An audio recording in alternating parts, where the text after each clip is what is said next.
ನಮಸ್ಕಾರ ವೀಕ್ಷಕರೇ, ತಮ್ಮೆಲ್ಲರಿಗೂ H16 ನ್ಯೂಸ್ಗೆ ಸ್ವಾಗತ. ನಾನು ಅಶೋಕ್ ಜೋತಾವರ್. ಈಗಿನ ಪ್ರಮುಖ ಸುದ್ದಿಗಳು ಏನು ಎಂದು ನೋಡ್ಕೊಂಡು ಬರೋಣ ಬನ್ನಿ. ಎರಡನೇ ಹಂತದ ವಾಕ್ ಹೋರಾಟ ಶೀಘ್ರದಲ್ಲೇ ಪ್ರಾರಂಭ. ಹೌದು, ಎರಡನೆಯ ಹಂತದ ವಾಕ್ ಹೋರಾಟಕ್ಕೆ ಸಿದ್ಧರಾಗ್ತಿದ್ದಾರೆ. ಏನಂತಾರೆ ನೀವು, ಯತ್ನಾಳ್ ಬಣ. ಯಾಕೆ ಈ ಮಾತು ಹೇಳ್ತಿದ್ದೀವಿ ಅಂತಂದರೆ, ವಿಜಯೇಂದ್ರ ಅವರು ಒಂದು ಕಡೆ ವಾಕ್ ಹೋರಾಟ ಮಾಡ್ತಾ ಇದ್ದರೆ, ಇನ್ನೊಂದು ಕಡೆ ಯತ್ನಾಳ್ ಅವರು ಬಣ ಹೋರಾಟಕ್ಕೆ ಮುನ್ಸೂಚನೆಯನ್ನು ನೀಡ್ತಾ ಇದೆ. ಈಗ ಆಲ್ರೆಡಿ ಒಂದು ಬಾರಿ ಹೋರಾಟ ಮಾಡಿ ಮತ್ತೆ ಸ್ಟಾಪ್ ಮಾಡಿದ್ದಾರೆ, ಮತ್ತೇನು ಸ್ಟಾರ್ಟ್ ಮಾಡ್ತಾರೆ ಅಂದರೆ ಈ ವಾಕ್ ಹೋರಾಟ 2 ಅಂತ ರಮೇಶ್ ಜಾರಕಿಹೊಳಿ ಅವರು ಏನಂತ ನೀವು ಘಂಟಾ ಘೋಷದಿಂದ ಹೇಳ್ತಾ ಇದ್ದಾರೆ. ಸೊ ಅವ್ರು ಏನು ಹೇಳಿದ್ದಾರೆ ನೋಡ್ಕೊಂಡು ಬರೋಣ ಬನ್ನಿ. ವಫ್ ವಿಚಾರವಾಗಿ ಹೈಕಮಾಂಡ್ಗಿಂತ ಹೆಚ್ಚು ನಮ್ಮ ಉದ್ದೇಶ ಮೊದಲೇ ನಾವು ನಿರ್ಣಯ ಪ್ರಕಾರ ಮೊದಲೇ ಹಂತದ ಮುಗಿದ ನಂತರ ಜಾಯಿಂಟ್ ಪರ್ಮನೆಂಟ್ ಕಮಿಟಿ ಅಧ್ಯಕ್ಷರಿಗೆ ನಾವು ವರದಿ ಸಲ್ಲಿಸಿದ್ದೇವೆ.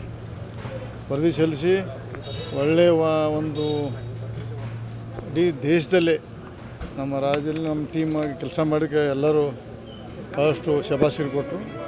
ಮತ್ತು ಎರಡನೇ ಹಂತದ ಅತಿ ಶೀಘ್ರದಲ್ಲಿ ನಾವು ದಿನಾಂಕ ನಿಗದಿಪಡಿಸ್ತೀವಿ. ನಾವು ಎರಡನೇ ಹಂತದಕ್ಕೂ ಏನು ತೊಂದರೆ ಇಲ್ಲ. ಚಿಕ್ಕೋಡಿಯಲ್ಲಿ ಹುಕ್ಕೇರಿ ಸಾಹೇಬರು ಒಂದು ಮಾತನ್ನು ಹೇಳ್ತಾ ಇದ್ದಾರೆ. ಏನಪ್ಪ ಅಂತಂತಂದರೆ, ತಾಯಿ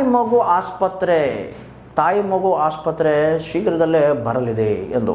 ಸೊ ನಿಜಕ್ಕೂ ತಾಯಿ ಮಗು ಆಸ್ಪತ್ರೆ ಏನು, ಅದರಿಂದ ಏನು ಯೂಸ್ ಆಗುತ್ತೆ, ಅವ್ರ ಬಾಯಿಂದನೇ ಕೇಳ್ಕೊಂಡು ಬರೋಣ ಬನ್ನಿ. ಪ್ರಸ್ತಾವನೆಯನ್ನು ಮಂಡಿಸ್ತಾ ಇದ್ದೇನೆ. ಇನ್ನು 2017 ಮಂಜೂರಾಗಿದ್ದು ಇನ್ನೂವರೆಗೆ ಸಂಬಂಧಪಟ್ಟ ಇಂಜಿನಿಯರು, ಅಸಿಸ್ಟೆಂಟ್ ಎಕ್ಸಿಕ್ಯೂಟಿವ್ ಇಂಜಿನಿಯರ್ ಇರ್ಬೋದು, ಅಥವಾ ಎಕ್ಸಿಕ್ಯೂಟಿವ್ ಇಂಜಿನಿಯರ್ ಇರ್ಬೋದು, ಅಥವಾ ಸೂಪ್ರಿಂಟೆಂಡೆಂಟ್ ಇರ್ಬೋದು, ಅವ್ರು ಯಾಕೆ ಈ ಕಾಮಗಾರಿಯನ್ನು ಪೂರ್ತಿ ಮಾಡಲಿಲ್ಲ, ಇದು ಒಂದು ಪ್ರಶ್ನೆ ನನಗೈತಿ. ಎರಡನೇ ಪ್ರಶ್ನೆ, ಮೇಲಿನ ಮೇಲೆ ನೀವು ಪೇಪರ್ದಾಗ ಬರಿತೀರಿ ಏನಂತ, ಇನ್ನೂ ತನಕ ತಾಯಿ ಮತ್ತು ಮಕ್ಕಳ ಆಸ್ಪತ್ರೆ ಯಾಕೆ ಪ್ರಾರಂಭ ಆಗಿಲ್ಲ. ಒಂದು ವಿಷಯ, ಇವತ್ತು ರಸ್ತೆ ಆಗಬೇಕಂತೇಳಿ ಪೇಪರ್ದಾಗ ಬಂದಿತ್ತು. 51 ಲಕ್ಷ ರೂಪಾಯಿಗಳನ್ನ ರಸ್ತೆಗೆ ಇವತ್ತು ಮಂಜೂರು ಮಾಡಿ ಟೆಂಡರ್ ಆಗೈತಿ. ಯಾರಿಗೆ? ಸಂಗ್ರಾಮ್ ಪೂಜಾರಿ ಅವ್ರಿಗೆ ಟೆಂಡರ್ ಆಗೈತಿ. ಆ ಟೆಂಡರ್ ಆಗಿ ಇವತ್ತು ಕೆಲಸ ಈಗ ಪ್ರಾರಂಭ ಮಾಡ್ತೀವಿ. ಆ್ಯಂಬುಲೆನ್ಸ್ ಇಲ್ಲ ಅಂತ ಹೇಳಿದ್ರು, ಸಂಬಂಧಪಟ್ಟ ಸಚಿವರಿಗೆ ಮಾತಾಡಿ ಆ್ಯಂಬುಲೆನ್ಸ್ ತರಿಸ್ಕೊಟ್ಟಿದ್ದೀವಿ ನಾವು. ಎರಡು ವಿಷಯ. ಇನ್ನೊಂದು ವಿಷಯ, ನಿನ್ನೆ ನಾವು ಒಂದು ಮೀಟಿಂಗ್ ಮಾಡಿದ್ದೀವಿ. ಚಿಕ್ಕೋಡಿ ತಾಲೂಕದಾಗ 8 PH ಅದಾವೆ. ಎಷ್ಟು? 8 PH ಅದಾವು. ಒಂದು CH, ಒಂದು ಜನರಲ್ ಹಾಸ್ಪಿಟಲ್ ಐತಿ, ಒಂದು ಇದು CH ಎಕ್ಸಂಬ CH ಐತಿ. ಎಕ್ಸಂಬದಾಗ ಈಗಾಗಲೇ ಹೆರಿಗೆ ಮತ್ತು ಸಿಜರಿನಲ್ಲಿ ನಡೀತಾ ಇದೆ. ಎಲ್ಲಿ? ಎಕ್ಸಂಬದಾಗ ನಡೀತಾ ಇದೆ. ನಮ್ಮ ವಿಚಾರ, ಎಲ್ಲ PH ಒಳಗೆ ಇವತ್ತು ಎಲ್ಲ PH ಒಳಗೆ ಹೆರಿಗೆ ಆಗಬೇಕು ಮತ್ತು ಸಿಜರಿನ್ ಆಗಬೇಕು. ಅವ್ರಿಗೆ ಏನು ಅವಶ್ಯಕತೆ ಐತಿ ನಿನ್ನೆ ನಾನು ಚರ್ಚೆ ಮಾಡಿದ್ದೇನೆ. ಅವ್ರೇನು ಹೇಳಿದ್ರು, ಅವಶ್ಯಕತೆ ಏನೈತೆ ಅಂದ್ರೆ ಸ್ತ್ರೀ ತಜ್ಞ ಡಾಕ್ಟರ್ ಬೇಕು ಮತ್ತು ಬೂಲ್ ಕೊಡೋ ಡಾಕ್ಟರ್ ನಮಗೆ ಬೇಕಂದರು. ನಾವು ಇವತ್ತು ಅನ್ನಪೂರ್ಣೇಶ್ವರ್ ಫೌಂಡೇಶನ್ ವತಿಯಿಂದ ನಾವು ಇವತ್ತು ಅದನ್ನು ಕಾಲ್ಫಾರ್ ಮಾಡ್ತೀವಿ. ಮತ್ತು 8 PH ಒಳಗೆ ಸಿಜರಿನೂ ಆಗಬೇಕು ಮತ್ತು ಹೆರಿಗೆನೂ ಆಗಬೇಕು. ಹೆರಿಗೆ ಆಗಿದ್ದಾವೆ, ಹೆರಿಗೆ ಆಗ್ತಾ ಇದ್ದಾವೆ. ನಾನು ನಿನ್ನ ಲಿಸ್ಟ್ ನೋಡಿ, ಹೈಯೆಸ್ಟ್ ಹೆರಿಗೆ ಆಗಿದ್ದು ಎಕ್ಸಂಬದಾಗ ಮತ್ತು ಹೈಯೆಸ್ಟ್ ಸಿಜರಿನ್ ಆಗಿದ್ದು ಎಕ್ಸಂಬದಾಗ.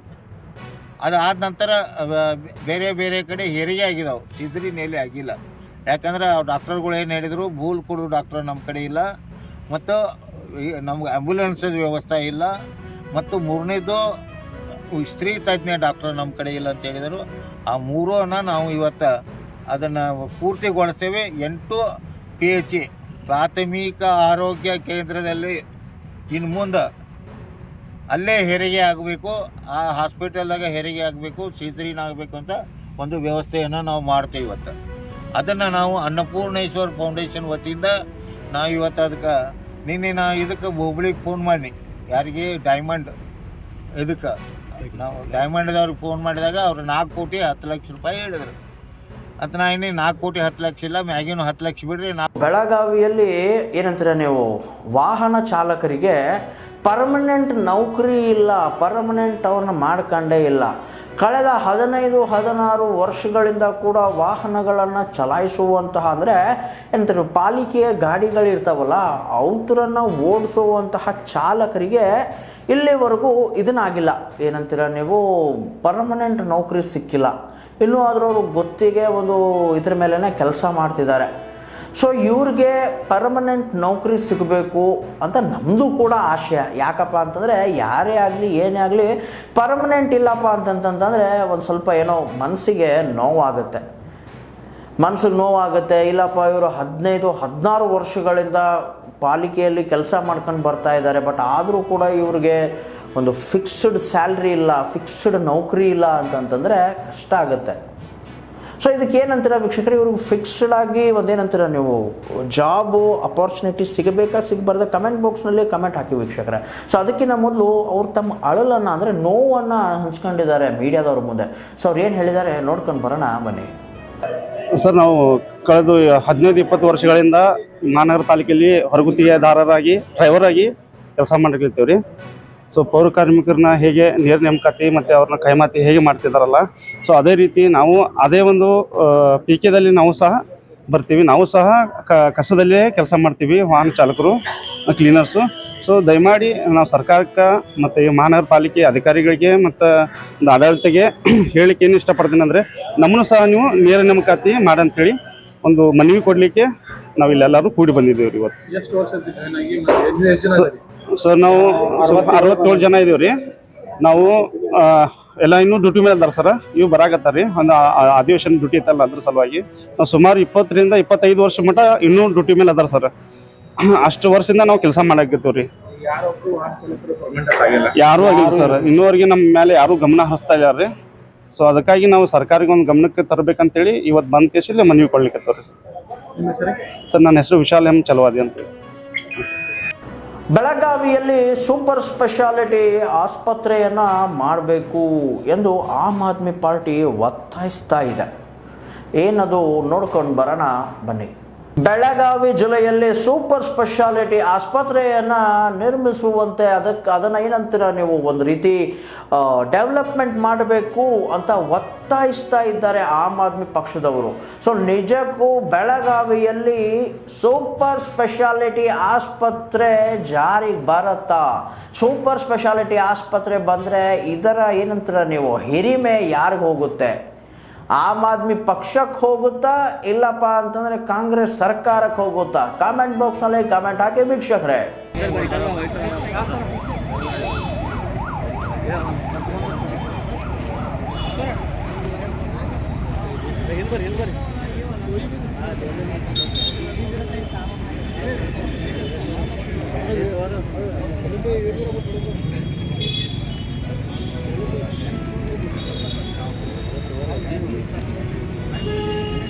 बोगारस चंद्रमास ಅಂತ ನನ್ನ ಹೆಸರು ವಿಜಯ್ ಪಾಟೀಲ್, ಜಿಲ್ಲಾ ಅಧ್ಯಕ್ಷ, ಬೆಳಗಾವಿ ಜಿಲ್ಲಾ.